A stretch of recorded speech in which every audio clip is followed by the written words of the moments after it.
What's good, everyone? Welcome to the Love Podcast. You got your host, Love Jones, here. And it's your boy Drake. And today we have a very special guest. Season 2. We have the incredible Tyler Fisher, man. Thank you for being up here. How you doing? Man, I can't complain, man. Appreciate you for having me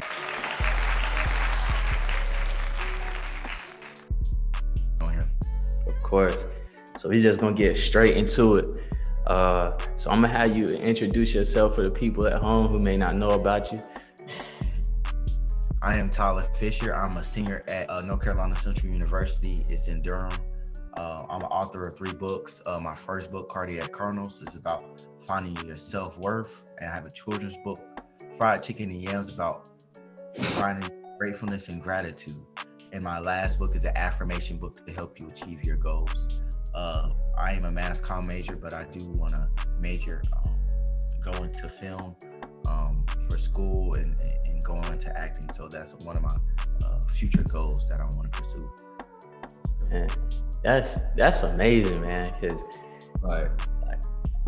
the author of 3 books, and especially like with the content that you just said, like the description of those books, like I'm definitely gonna buy all 3 after this. But Appreciate that, man. no problem. Man, that sound like some good reads. And so when did you write the book? You said your first one was Cardiac Cardinals. When did you write that one?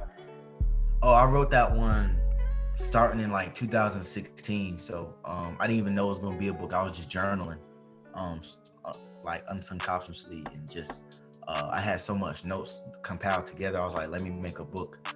And I was just going in that moment of just me being an ambitious 16, 17-year-old. I was just going through a lot with my football career at the time. At my high school, we was losing a lot of faculty, coaches, players was leaving. We was losing games. It was just hectic, and it was something that I really cherished. And so I had to write about it once. You know, I got injured right before my first senior year, so I wasn't even able to play senior year football because I broke my leg. So through that whole process of just me trying to get to walk again and my depression, I came to find myself and my identity and my purpose, because it was at the time I placed my identity in football. And a lot of times you see a lot of people place their identity in things, and when that thing fades or passes away, they feel like they lose themselves, because they feel like, well, personally, I feel like you put your all into that and now it's gone, so you feel worthless. But I try not to put my self-worth not in just merely just objects and events, even though I love football still, but I couldn't place my worth just in football. Right. That's real. That was a long explanation. Nah, it's all good. I know I've talked to many athletes in the past, and I know when they have an idea in mind, when they want to play that sport, it's like if they don't make it, it hurts them to the point where like they don't know what else to do. And when you was talking about getting injured, that's kind of like the worst blow, especially when you want to take it to the next level. It's the worst blow. And I can't imagine that depression, because I wasn't no athlete, but like my boy from back home, I remember when he broke his leg in high school, just seeing how that affected his mood. You know, he tried not to show it, like I could sense it, and You can feel the energy, like it just feel a little lower. Yeah, like debilitating. So, and so talk me through like from that book, like so when you had put it out, like was people really reacting to it? Like, was you getting a lot of feedback from it? Man, I got so many. I got a lot of feedback. Initially I was really scared, because like, bro, like I was scared of being myself. It's crazy. Just crossing that bridge of just like not worrying about what people think, because like like before I published my first book, it was I was a class clown, and I was always upbeat, and I was always playing sports. So like it's like when people saw that transition, it was like, hold on, who is that? Who is that nigga? Like the fuck? And I kind of got a lot of weird reactions, but out of that weird reactions, there was a lot of people DM me, getting me, calling me to the side, and just like really just being appreciative of me putting myself out there, because a lot of other people are going through the same thing. They just might not tell you. So that's when I knew it was just like, I got to keep doing this or something like it. So that's why I continued with my next book. But I remember one lady, she said there's only one other book she read front to back in one day, and that was a book she read in 7th grade. So when she said read my book front to back in one day, that meant a lot. She said she was crying and everything, and just wanted to tell her sons about what I was doing and everything, because her sons was going through a similar situation. So just messages and things like that, man, it just make you want to keep going, and want to keep writing. Man, that's outstanding, man. And I'm proud of you for that. For doing that at such a young age, and that's amazing. Appreciate that, man. No doubt. So I got a question. Yes, sir. So out of your books, like right now, which one do you think A, impacted you the most, and B, which one like impacted the people the most, like so far that you know? I'm gonna be honest, like that's kind of hard to choose, because my genre, because I did this, that's kind of hard to say, because each book impacted different genres of people, whether it was my children's book impacting children, impacting the parents to read to their children more, my affirmation books, people around my age just want to achieve their goals in life, then with the Cardiac Cardinals, just coaches, athletes and teammates. So it really depends on the target audience that you're talking about, but I would say across the plane it's been even. Like I've been getting great responses and feedback from each book, so with different type of groups, so I can't even really pinpoint. But I will say, for me, my first book was the most transformational for myself, just because me putting myself out there. And I think that first step that everybody takes to go on their journey of what they want to achieve is always the most important, and the one you'll remember the most. So I'll say my first book, if that answers your question. Yeah, for sure it does. And it always seems like what you do for the first time sticks with you like forever. And it's like when you either decide to change certain habits, or start thinking like that my day isn't negative, my day is actually positive, just changing like mindsets and stuff. But everybody, like literally everybody who I talk to, remembers the day that they did that. Maybe not the date, but they remember exactly where they were when the switch flipped for them to like start changing. Yes, sir. For sure. And so you wrote the first book, and for the viewers at home who may not know how to like publish their book, so I just want you to dive deeper into that process of making a book. I always got this saying, it's simple, but it's hard. Like the process is simple. Have a story, create an outline, find yourself a publisher, and publish your book. But it's like so many different attention to detail steps that you need to do in that process. So I'm gonna give the general outline, but like I said, everybody's journey is different through publishing.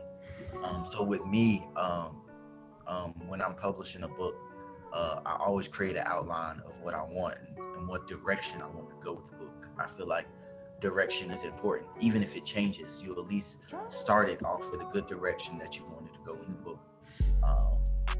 And then it's just, I want to hit on certain key points. So basically, I'm drawing out key points that I think are vital to what changed me as a person. And after that, I'm just through that whole stage, it's just I'm filling in. So filling in stories on top of those topics and key points. But all in all, I would say a book writing process can take 3 months to 3 years plus. Like, it all depends on the book. My children's book was the of course the fastest to make per se, because it is a shorter book. But I'll say with anybody that's kind of self-published, just try to keep your thoughts organized, especially as an author, because an author, I mean, I feel like you're always thinking and overthinking, because sometimes I find myself, not even just authors, but a lot of times you can find yourself overthinking it, especially if you're a thinker or a visionary. So I'll say organize your thoughts and organize your work. It'll make the vision more clear for what you want to write. But as far as creating the outline and finding your publisher and finding your book cover, it's really as simple as 1, 2, 3. But it just depends on the context of your book. So it all depends. Okay. Because I never thought about writing a book like in the past, except for like maybe a couple months ago. I was like, man, maybe I should just start jotting down just ideas of what I would do to write a book. But maybe in the near future, I probably will make my first book. Oh yeah, for sure. It's definitely one of those things, bro. You gotta want to do it. Yeah. Cause bro, I was up like I would be up like 1, 3 a.m. just typing, bro. Like, especially if it was like on my spirit, but it was just more of like how we was talking about earlier, just that one person. That was really what was driving me. Like, and I know there's people out there or athletes out there. If I could just help one person, I was just really just using that to drive me through the writing process. Because, bro, that's a process right there. Yeah. Within itself. And I was still going through the real life processes along with the process of writing a book. So, yeah, if it's definitely on your heart, bro, I would say definitely do it. For sure. I'm gonna have to really think about it. You said what? Think about it, bro. Go ahead. Yeah, we'll have to really put some thought behind it, you know. So maybe write a little short book. Bro, whatever it is, bro, I would say, bro, if your heart is in it, bro, do it. You know, it's crazy. I ultimately just went with God's plan, but I didn't even see myself. I just saw myself as a college football star, just being a jerk. Like a regular jock type shit. You know? Not a jock. You know, life changes, and you know, you gotta roll with the punches. For sure. Find your calling. So, you know, I'm grateful for everything that happened. Yeah. Definitely, man. Gotta be willing to be receptive though, in order for all these changes to happen. Because a lot of people get these signs actually a lot earlier than before they made their change. It's just something wasn't there for them to take action. You know, you got to be able to like take action on what you want to change. Because if not, you're not holding yourself accountable. Exactly, bro. Exactly. What made you choose Central, and when you got to Central, did you expect to play football, or you just? My thought process was, number one,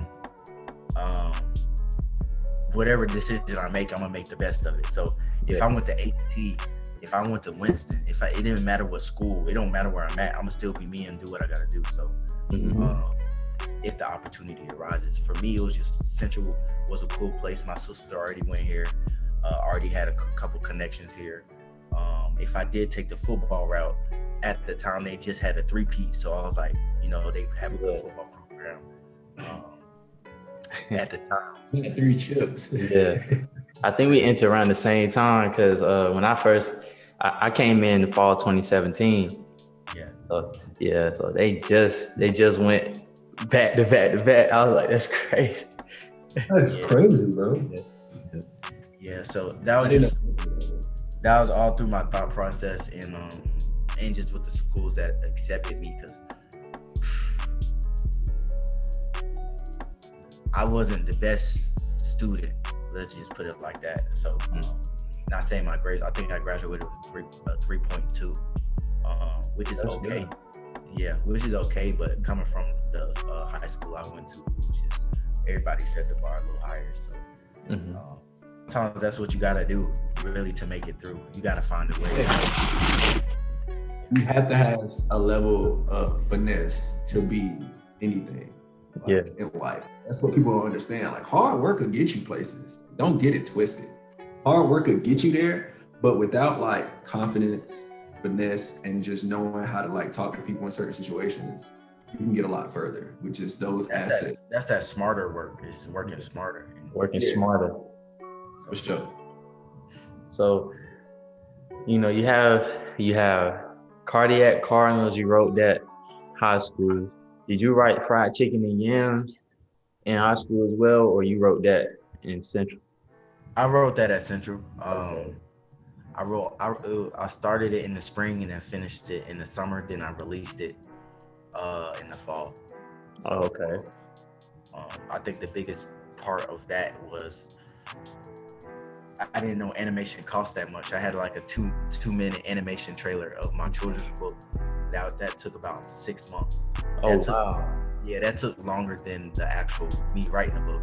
I wrote the book in a month, but the animation part, man, I didn't know how long that took. But just looking back on it, it's just crazy how long it's crazy how long it takes to get things done. But like, I wasn't even worried about like the destination. Sometimes you really just have to enjoy the process, because if you don't, you'll mess up your head, fixated on an end goal that may change. So with that process, I was really just taking it day by day. You just said something very important, like enjoying the process. We live in the microwave generation. Instant gratification. Yeah, and I am the poster child of wanting things fast. Like I have to tell myself to slow down and enjoy what I'm doing and celebrate the small wins over time.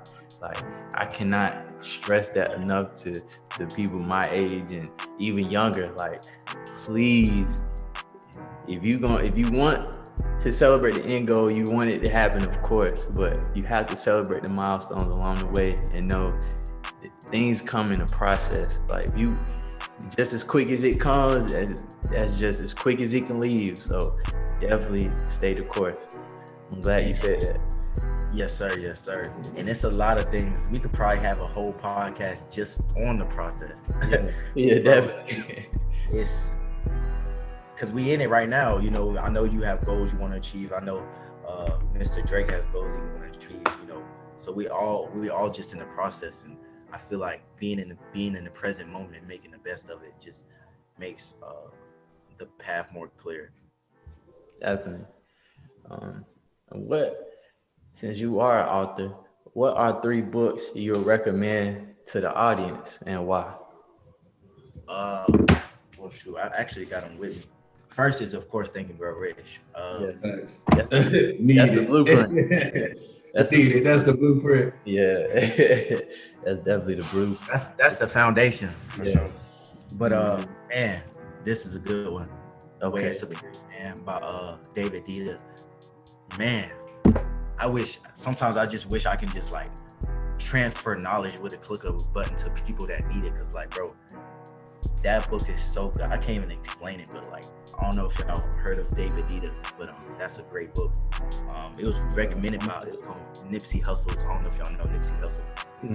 Nipsey book list, but it's a great book of just being literally the superior man, being an alpha male, not just like beating your chest, but like more mentally type. Actually, I need that book actually. So I'm gonna take those notes real quick and put that down. Then this is the last one. 7 Habits of the 7 Habits of Highly Effective People. So, Okay. That's my top 3. I have a couple more, but they probably in Charlotte, honestly, because I be moving back and forth. So I brought what I could with me. Yeah, I need to get into reading books more. I must confess that, but I'm glad you pointed that out. Now I got 6 books I need to read. Sir. I would say just choose the one that you feel that you need right now, then just work from there. Well, actually, I read Think and Grow Rich, but so it'll be 5. Yeah. I'm actually haven't finished, bro. I'm still right here with it. But you want to know what's crazy? I've been listening to a podcast. I've been listening to the audio version of Think and Grow Rich, and I didn't even do it. I didn't even know it for the past year. So it's kind of the stuff that I'm reading is just coming to light. Like, oh, I remember that. Yeah. Everything really starting to hit home, starting to like really come full circle for you. Yeah. Yes, sir. Yeah. Whenever you get a chance, like try to read The Richest Man in Babylon also. You said The Richest Man in Babylon? Yeah.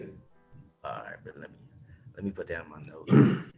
It's definitely worth the read, and it'll teach you how to like leverage your money more so than like use it. Mm-hmm. And what you thought process behind like successful people and how they like maintain their money, but the situations that you get put in also when you have money, so you know how to move. So it literally gives you the blueprint of how to maintain money mentally and like through relationships. Bro, I appreciate that game, bro, because like, man, that's money is like a whole nother different topic too we can get into. I would say it's easy to come by, but maintaining it, money, that's the hardest. That's the hardest part. That I'm dealing with. That I'm doing better now, but just coming from a generation of people who didn't have money and didn't know how to use money. It's like I'm learning these things all on my own. I can't, So it's just definitely a learning process, but definitely one I'm willing to take if I want to break generational curses. So most appreciate that for that game. I'm definitely gonna check that out. No problem. So the transition from your books to now you have the Stay Fast brand. So let the viewers at home know. So what is Stay Fast and how did you come up with that? Stay Fast. I was just thinking of a way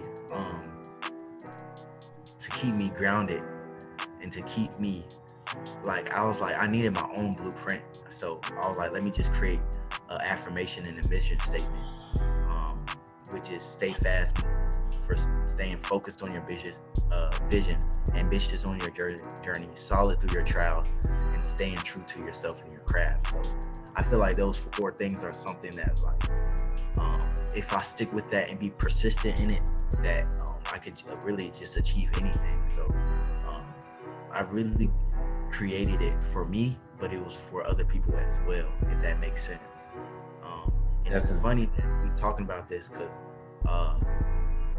even with my first 2 books, I did it for me, but it was for the other people as well. It was I think it was just like overcoming that personal battle and just releasing that pain or pain from the injury. And I was just holding a lot in. So the book was just a way to release, from my past traumas that I dealt with. I didn't even know like FAST was an acronym. Like, yeah. Swear, did not even know. In the back, I just got it. Well, the camera kind of backwards now, but as you can see, it just stayed focused, ambitious, solid, and true. That's where the fast come from. And that's why I just highlighted in green, because that's like the main feature. But yeah, the stay fast one. Now I was like, I need to create my own blueprint for myself, and just really a promise to myself that, you know, regardless of the situation, I won't give in. You know, I'll be persistent to what I want to accomplish. That's a great message. That's a great message. You know, I appreciate that, and I feel like it's like it was a lot of love I had to give myself. It was like it was a lot of through my discipline and persistence. That's all I feel like a form of self-love for myself, because being intentional about what I want to do and how I want to do it, I really had to be in the right mindset. So I really had to attract the things that I want for myself. And that's exactly what my brand is about. You know, love being an acronym for lifting up vibrations. That's exactly the message I wanted to give to people. You know, finding a positive outlook during those troubling times, so that way you're releasing that negative energy and you putting it towards something great. That is key to a lot. You know, I wish I would have learned that when I was younger in high school, but now that I know it and I'm still young, I salute you for even knowing how to deal with that in high school, and now whenever you go through the mental slump, it's a form of self-love. You writing out that negative emotion, but you using it to help better yourself in the process. So salute to you, man. I appreciate that, man.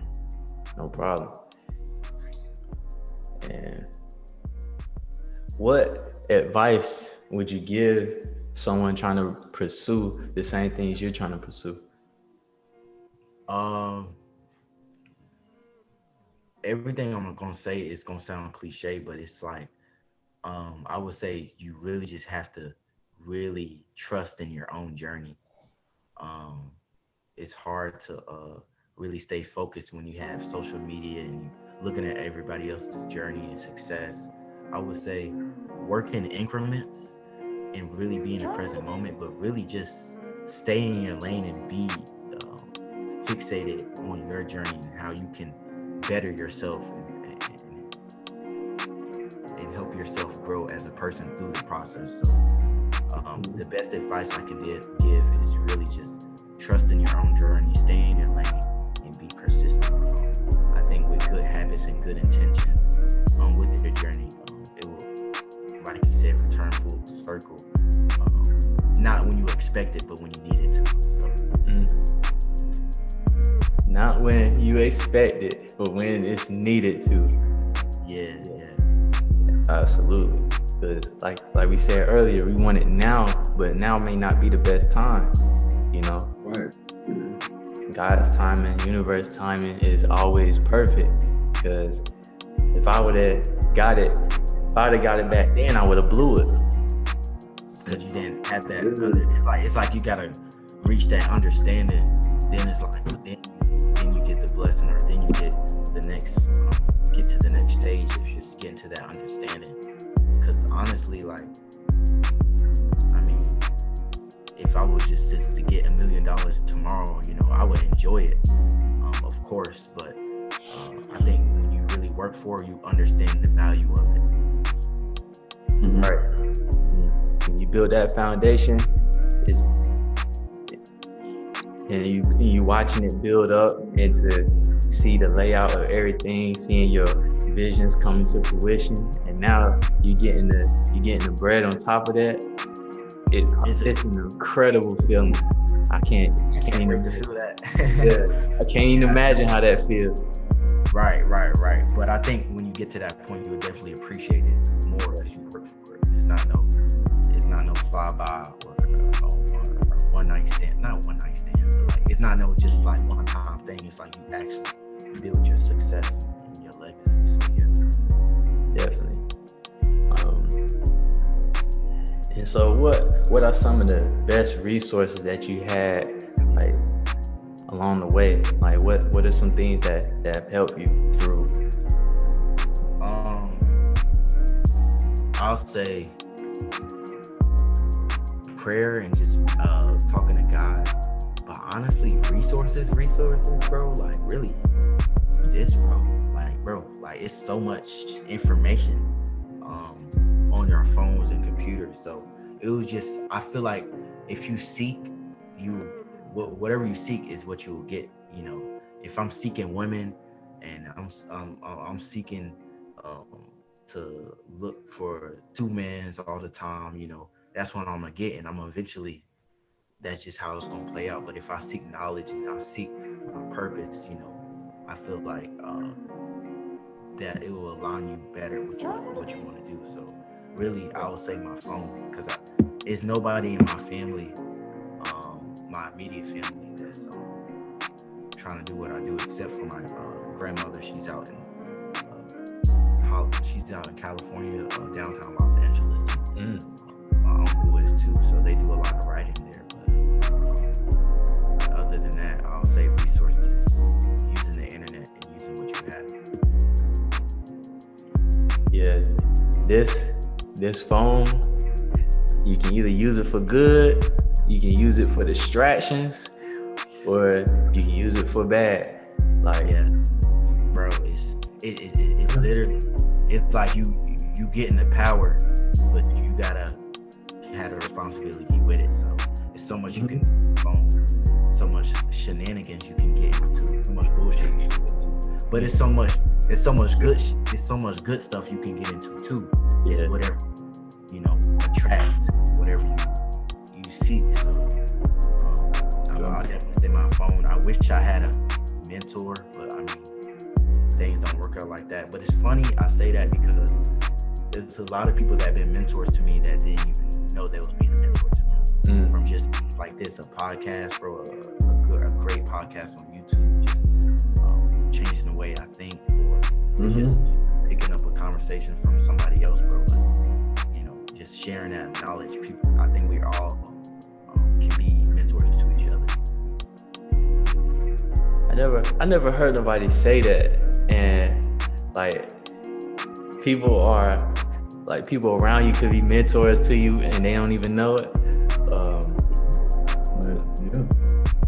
I never heard nobody phrase it like that, but that is true. Like, I know I was seeking out mentors as like, you know, high school, college, but you know, it fell through. But your friends could be a mentor.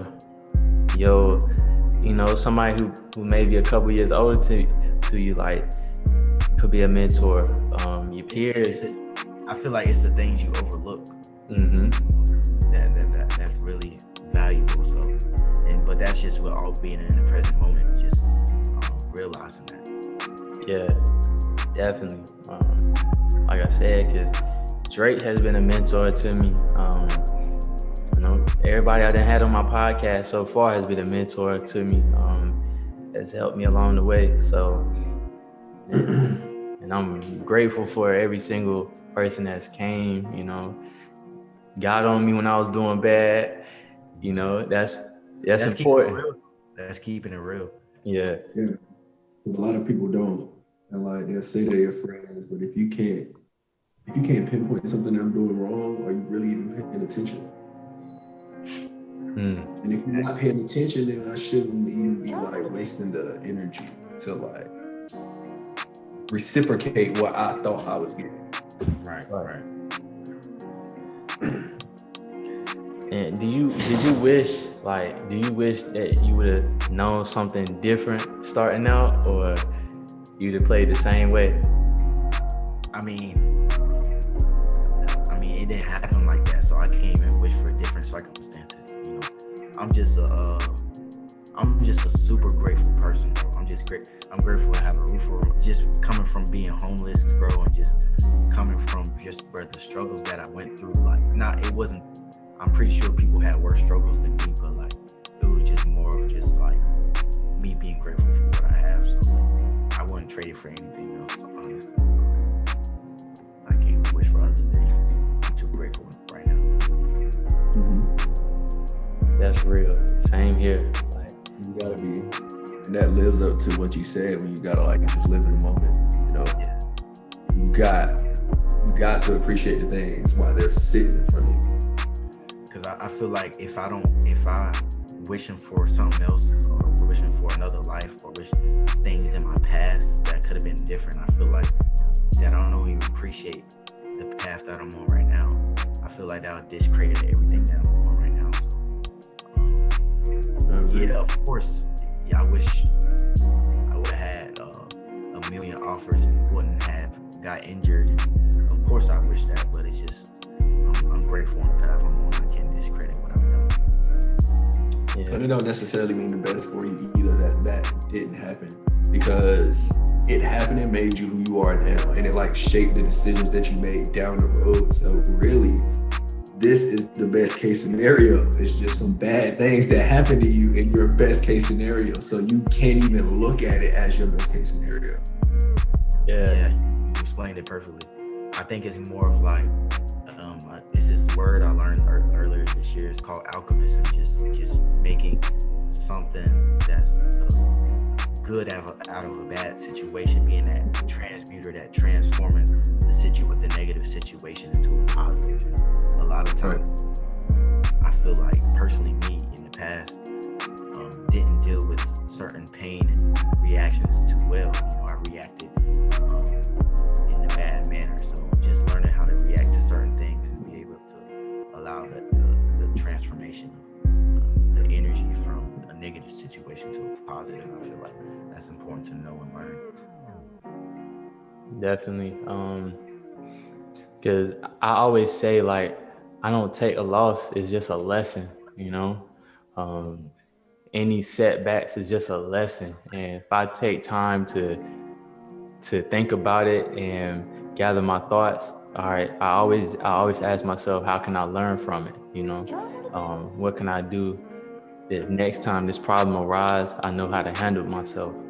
And I feel the same way, like you said. I don't wish nothing.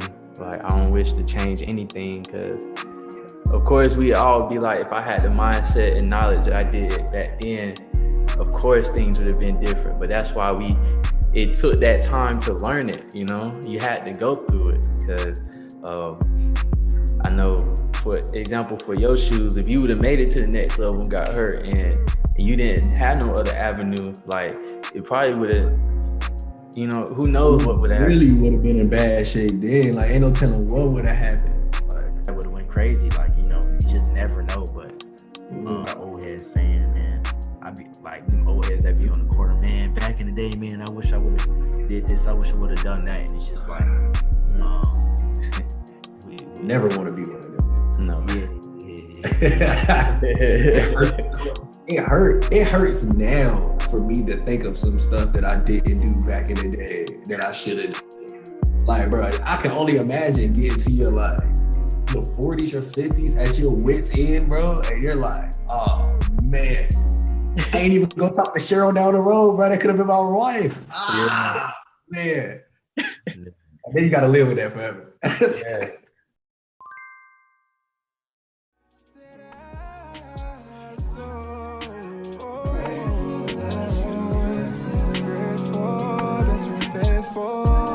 Grateful that you're faithful.